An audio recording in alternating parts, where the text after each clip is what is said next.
بس لو فيها موتي ليك او من غيرك حق عمرو هيرجع. زي ما انتم شايفين ده السوفت وير اللي المهندس بيبقى قاعد يشتغل عليه.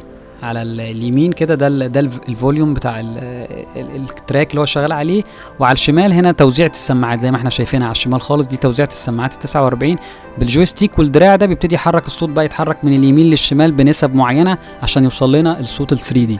سامعين صوت المطر يا جماعة؟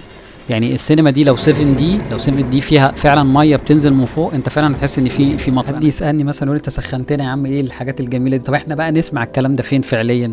طبعا في سينمات كتير فيها التقنيه اللي هي الدولبي اتموس، طبعا هنلاقي اللوجو بتاع الدولبي موجود، بس يعني برضو على يعني سبيل المثال هنلاقي مثلا سينما الماسا اللي في مدينه نصر، سينما سيتي ستارز، سينما العالمين، سينما مول مصر، اورنج سينما. كل الاماكن دي المفروض انها واخده سيرتيفيكت، يعني الافلام اللي بتتعرض فيها دولبي اتموس.